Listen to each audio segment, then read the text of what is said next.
Olá pessoal, tudo bem? Professor Hélio, dando prosseguimento ao estudo de peso e balanceamento. Nós separamos 4 aulas para falar desse assunto, 2 sobre pesos e seus limites e essas 2 agora sobre balanceamento de aeronaves. É importante lembrar aqui que eu não vou entrar em detalhes técnicos a respeito aí de diferença de peso e massa. Vou transmitir informações aqui necessárias suficientes para que você possa efetuar os cálculos de peso e balanceamento. Então existem detalhes mais aprofundados a respeito de centro de massa, centro de gravidade, momento, força, torque, projeção de força, que nós não vamos entrar nesse mérito. Eu vou passar a matéria da forma mais simples possível, né, para que nós possamos efetuar os cálculos entendendo o que nós estamos fazendo. Já falamos alguma coisa lá nas primeiras aulas a respeito de definições, né?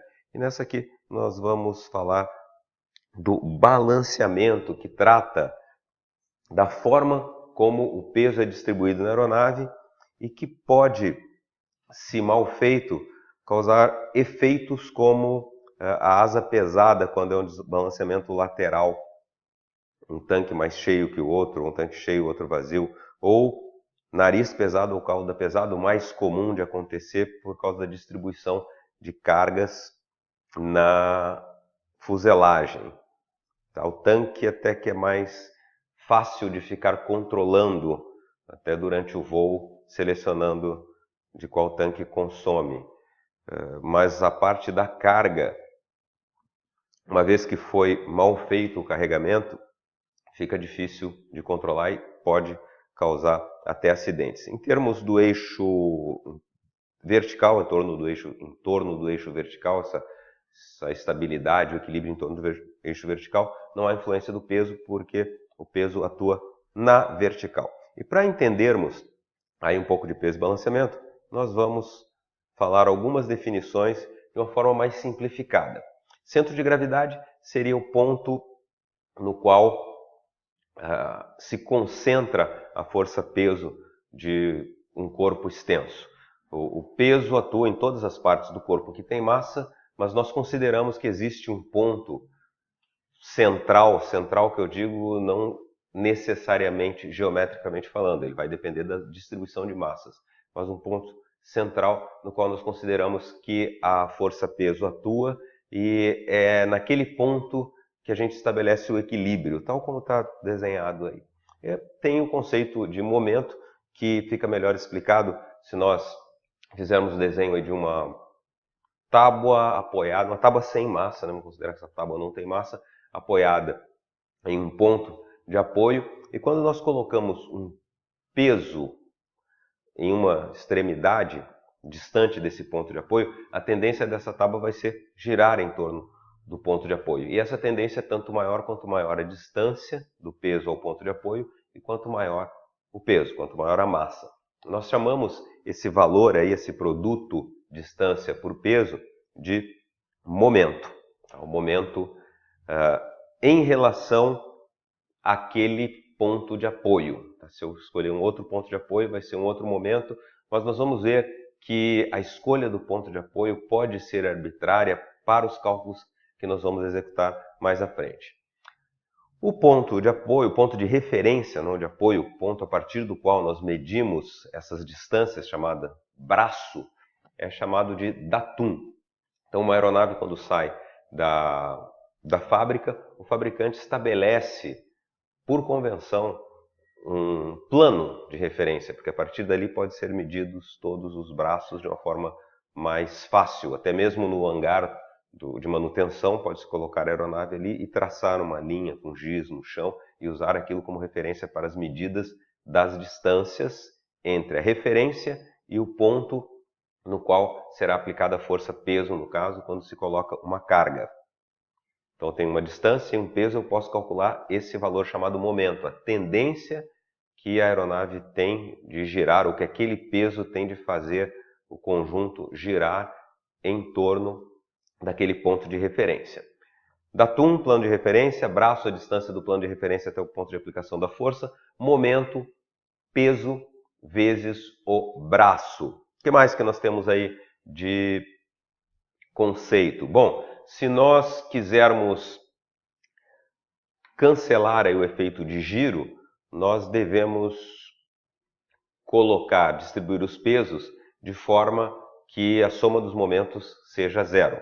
O momento que tende a girar para um lado tem um sinal, o momento que tende a girar para o outro tem um sinal contrário. Então, se eu distribuir as cargas em torno deste ponto de referência, no caso do avião vai ser o centro de gravidade, porque vai tender a girar em torno do centro de gravidade. Se você lembrar lá da aerodinâmica, os eixos de giro cruzam-se no centro de gravidade. O avião gira em torno do CG, do centro de gravidade. Então, nós temos de distribuir as cargas em torno do centro de gravidade. Para fazer esse cálculo, eu não preciso usar exatamente o centro de gravidade como referência, mas o giro será em torno do centro de gravidade. E eu distribuo de forma a que a soma dos momentos seja zero. Então, nós temos uma distribuição de cargas em torno daquele ponto que eu coloquei inicialmente em cima da prancha, totalizando zero na soma, porque eu tenho uma carga com momento 5.000 no sentido horário e duas cargas, 2.500 cada uma, totalizando 5.000 no sentido anti-horário. Então, esse conjunto tenderá a ficar estático rotacionalmente, não vai girar. Essas cargas estão forçando o conjunto para baixo e o apoio exerce uma força igual para cima, de forma que não mexe.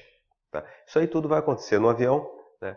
E nós poderemos, eu vou mostrar na próxima figura, ter uma variação do centro de gravidade que é aceitável em termos de controle e de estabilidade. Isso é chamado passeio do CG. Depois com a figura fica mais fácil para entender.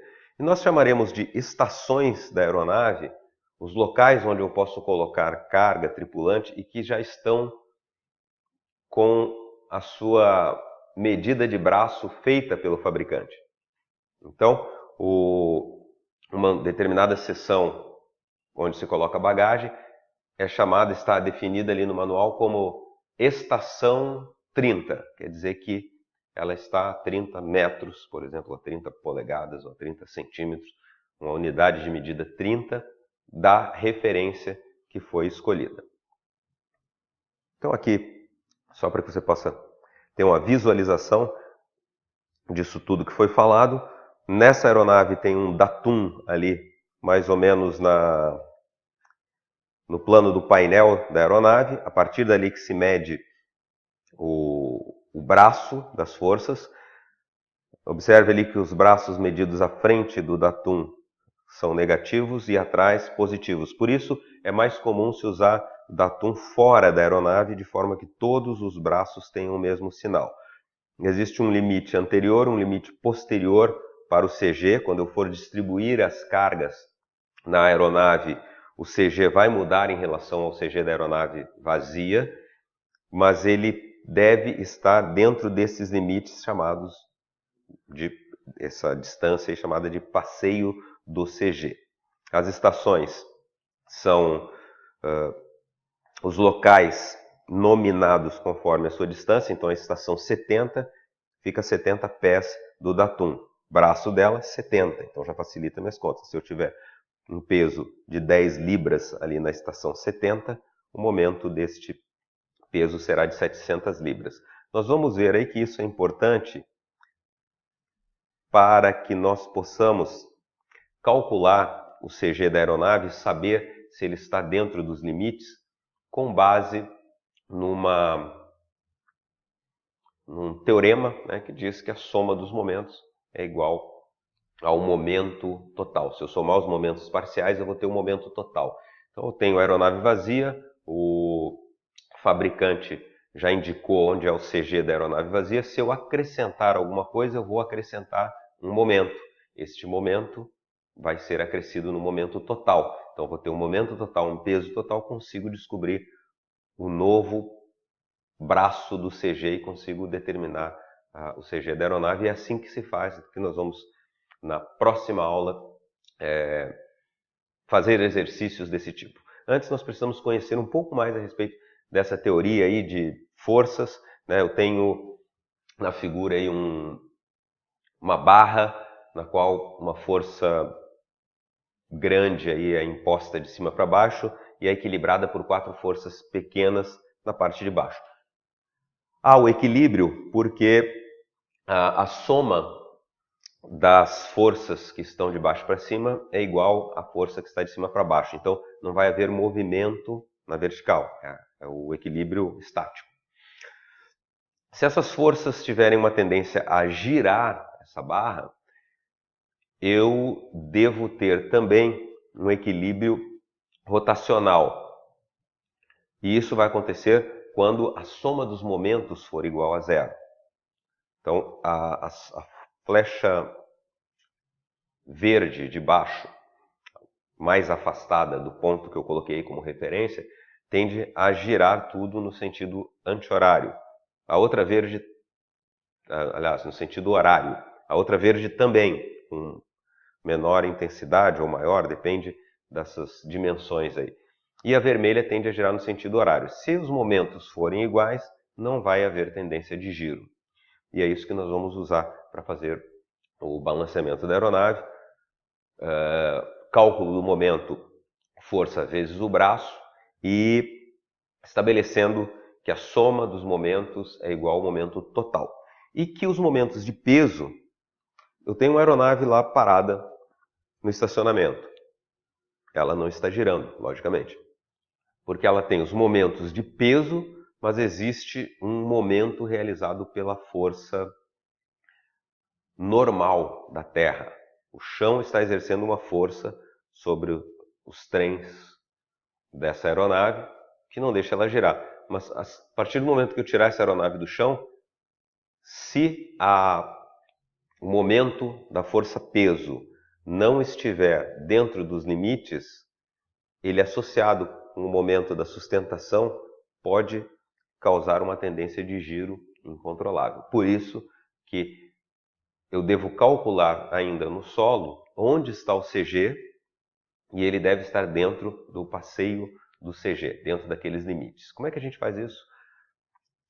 Na prática, tá? Para saber isso, nós vamos ver mais um pouquinho aí de distribuição de forças, partindo de uma situação de equilíbrio. Então eu tenho uma força vertical de cima para baixo atuando em um ponto, uma força vertical de baixo para cima atuando no mesmo ponto, as duas com a mesma intensidade, está tudo equilibrado. Se eu desmembrar a força de cima em 3 forças menores, mas que somadas dão aquela mesma intensidade, eu ainda terei o equilíbrio estático. Eu preciso verificar se o equilíbrio rotacional continua existindo com esse desmembramento. Tá? Aqui eu considero que sim. Mas eu posso também separar a força de baixo em 2 forças cujas intensidades somadas deem a força original. Eu continuo com o equilíbrio estático, continuo com o equilíbrio rotacional se os momentos forem iguais. Agora, imagine que essas forças de baixo eu possa distribuí-las de forma que a soma seja a mesma, mas elas vão compensando aquele momento. Isso é o que acontece quando eu apoio um corpo em 2 pontos. Se eu apoiar esse estojinho aqui em 2 pontos, tá? Eu posso colocar peso aqui entre eles sem correr o risco de que esse corpo gire. Porque se eu colocar sobre este ponto aqui, eu vou ter a mesma força que uma reação igual à força que eu estou aplicando aqui em cima. Nesse ponto aqui é a mesma coisa e no meio eles vão se dividir. Agora, quando eu coloco uma força fora desse ponto, a tendência é girar. E é isso o que acontece na aeronave. No projeto da aeronave, são estabelecidos 2 pontos, entre os quais ali a sustentação junto com as forças dos comandos de voo, principalmente do profundor, vão conseguir compensar uma variação da força-peso ali dentro, que é essa distância chamada do passeio do CG, medido em relação à corda média aerodinâmica. E o que é a corda média aerodinâmica? Nós vimos que corda é a distância entre o bordo de ataque e o bordo de fuga da asa. No entanto, a maioria das asas não tem um formato retangular, tem várias distâncias. Nós usamos a corda média aerodinâmica, que seria a corda de uma asa retangular com a mesma envergadura, a mesma área, mesma sustentação, que proporciona a mesma sustentação que essa, e com a mesma envergadura, com uma distância constante, aí, que seria a corda média aerodinâmica. E essa corda média aerodinâmica nós vamos usar como referência para o posicionamento do CG. Porque eu posso fazer as contas com qualquer datum, com qualquer referência de datum, eu faço as contas, mas vou achar um ponto. A partir daí, é mais conveniente eu usar uma referência de porcentagem da corda média aerodinâmica, porque é mais fácil de visualizar do que eu ter que consultar toda vez o manual para saber onde era o datum e saber aonde é 230 centímetros do datum. Então, nós podemos aí mostrar um desenho de um perfil com sua corda e uma régua ali medindo, né? Essa régua aí tá escrito centímetros aí, mas é arbitrária, pode ser qualquer unidade de medida, mas essa corda aí tem um comprimento de 10 unidades de medida. No comprimento 1 seria 10% da corda média aerodinâmica, no comprimento 3, 30%, na metade, 50%, lá no 7,5, 75%. Então essa aí que é essa medida, eu vou dar o passeio do CG em termos de corda média aerodinâmica dessa forma. Então, se eu tenho o CG colocado em uma distância x do bordo de ataque e a corda média aerodinâmica tem um comprimento, eu calculo em porcentagem de corda média aerodinâmica fazendo x dividido pela corda média aerodinâmica, pelo tamanho dela, vezes 100%. Vamos ver alguns exemplos aqui, só para a gente saber como se faz isso. Tenho aqui um perfil de asa com uma reguinha ali embaixo e um centro de gravidade aí que projetado dá o valor 5,5. A corda vai de 0 até 16. Se eu for fazer aquelas contas, eu vou fazer 5,5 dividido por 16, então está aproximadamente ali em 1/3, né? Aproximadamente 1/3. Eu faço 5,5 divididos por 16 vezes 100%, que vai me dar 34,375%. Vamos arredondar aí para 34%. Esse CG está a 34% da corda média aerodinâmica. Vamos ver mais outros exemplos aqui. Você pode dar um pause e fazer a conta com calma depois para confirmar. Tá? 0 a 16, agora o CG está a 4,5%. Se eu fizer as contas, 28,125%. E um outro CG aqui, a 7,5 de distância, num total de 16, 46,75%. E com isso, a gente encerra essa parte de definições aí de balanceamento da nossa aeronave. Nós vamos usar essas definições, esses conceitos, para descobrir onde está o CG da minha aeronave carregando de uma forma ou de outra.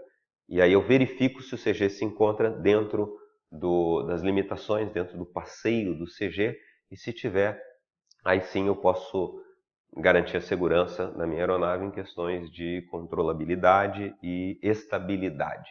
Então lembre que aquela parte de peso dá limites. Eu posso carregar a minha aeronave com até tanto de carga, até abastecer até tanto de combustível, mas eu não posso colocar a carga de qualquer forma. Isso vai depender do balanceamento que nós vamos aprender na próxima aula. Um forte abraço, até lá!